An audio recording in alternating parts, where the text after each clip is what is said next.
What's the meaning of bedbug?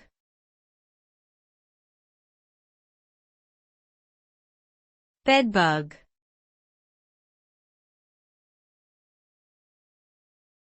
Bedbug.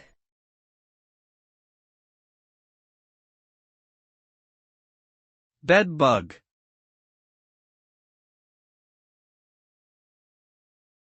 Bedbug.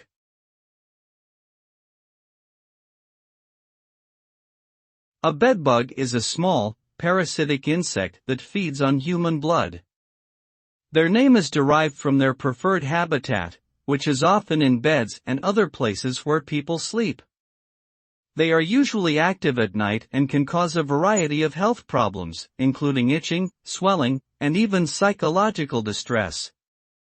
Bedbugs have been a problem for centuries, but recent years have seen a resurgence in their population due to increased travel, changes in pest control practices, and other factors.